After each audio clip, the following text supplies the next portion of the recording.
Well, first I would like to congratulate the organizer for such 1,000 views online, and this is the remarkable number for the international conference like this.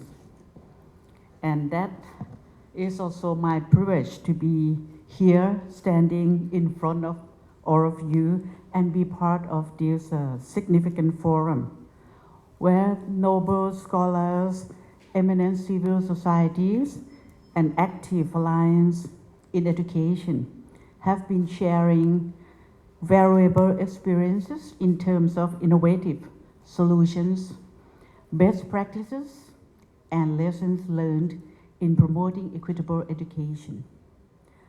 So let me start by bringing all of you back to yesterday from the beginning of the conference. So I would like to share with all of you some essential substances of what we have been discussed and share during the two-day conference.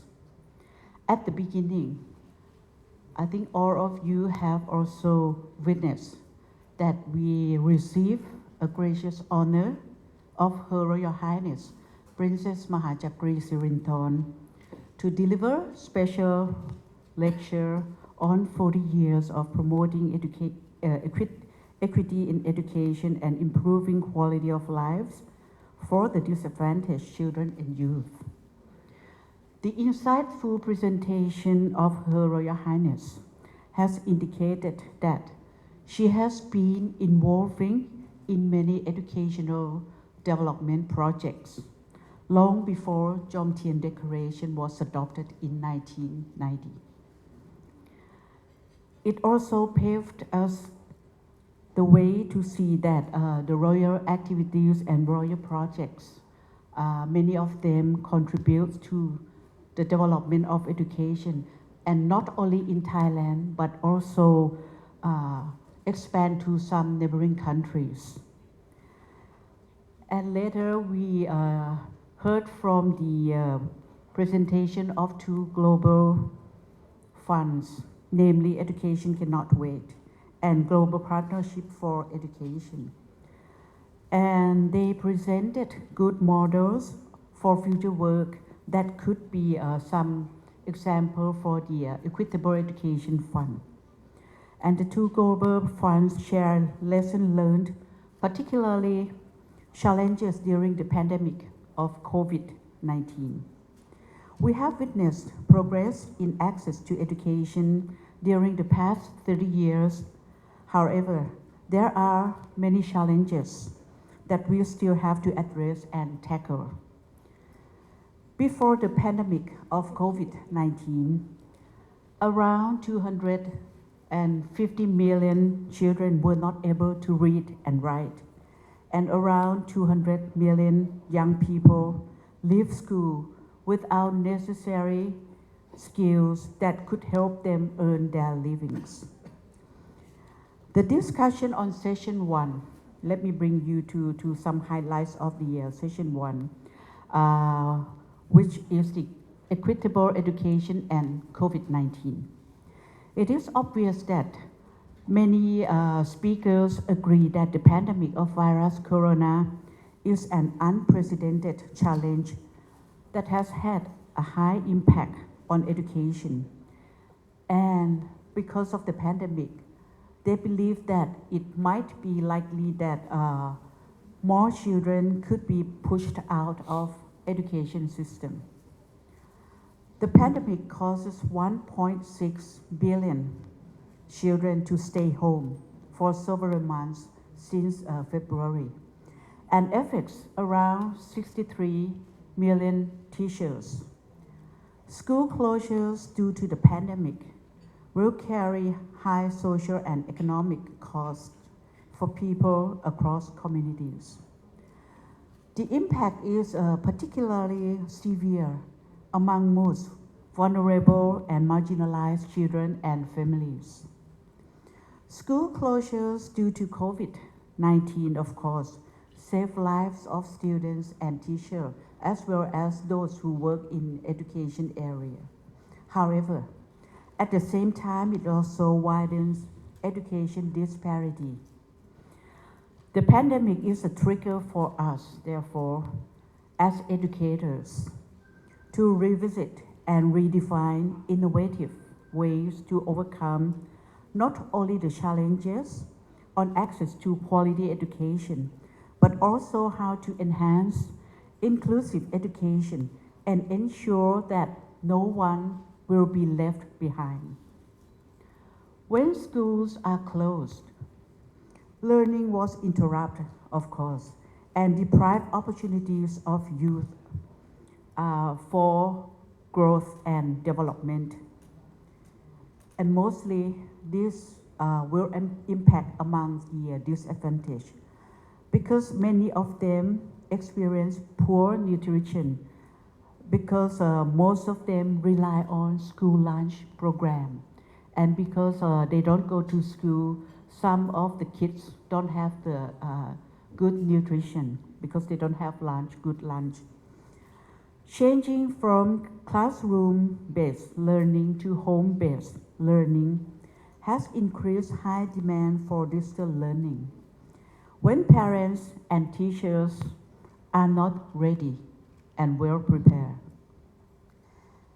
Infrastructure is also an obstacle for digital learning, where those who live in big cities easily access to digital learning, while families in the rural areas have difficulty in access to the infrastructure that could enable them to access digital learning.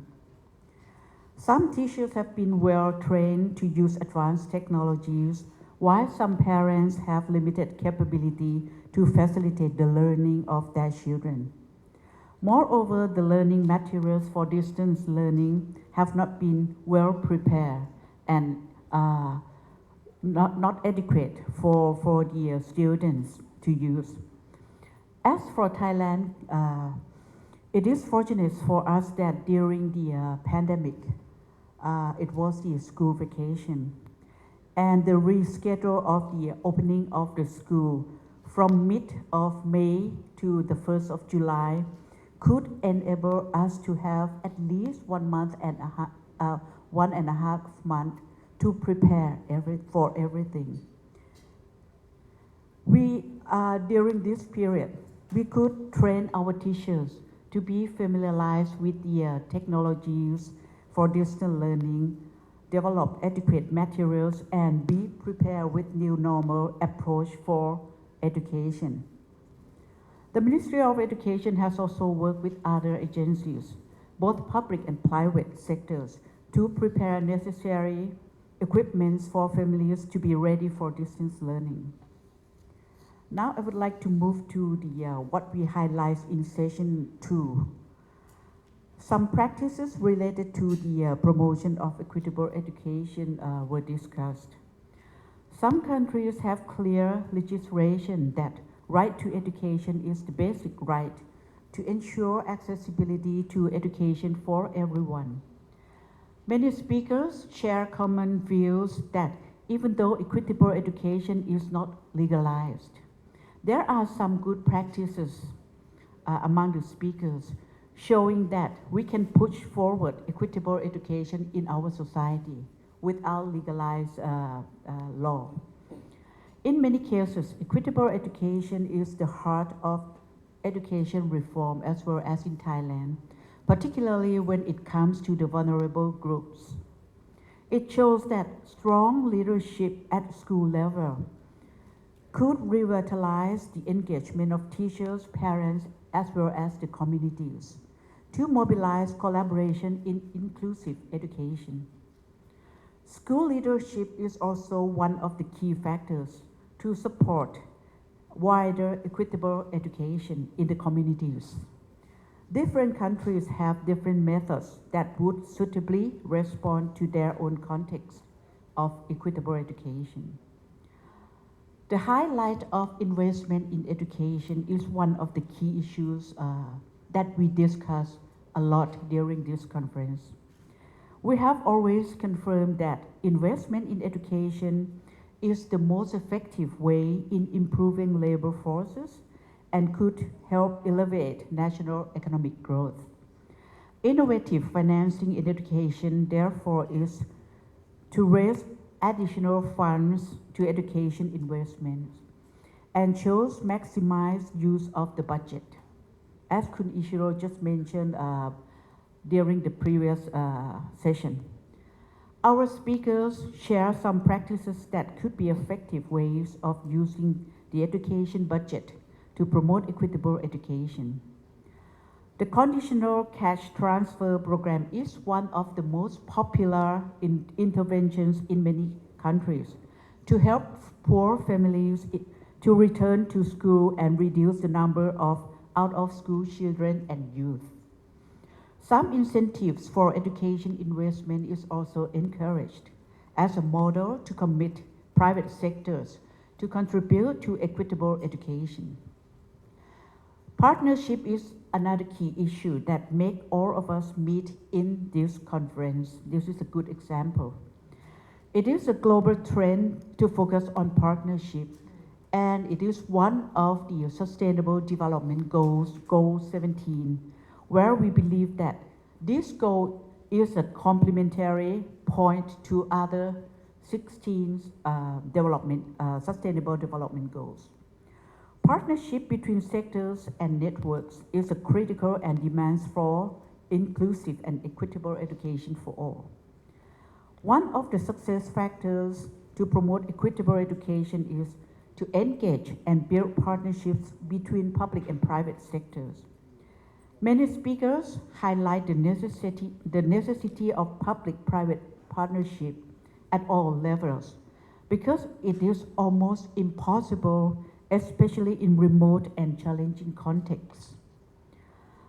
The world is moving so fast, and public sector alone cannot keep pace with emerging challenges, particularly in terms of the advancement of technologies.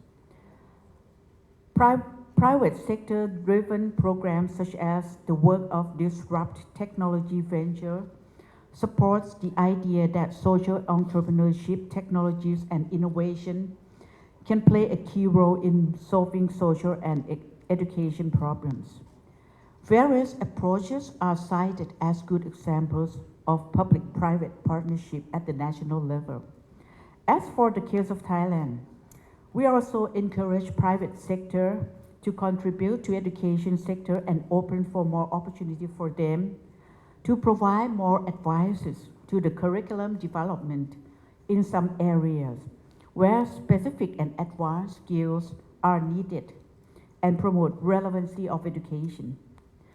This example does not contribute to promoting quality education, but also opening for more opportunities to students, especially in remote areas, to access to education relevant to their future jobs.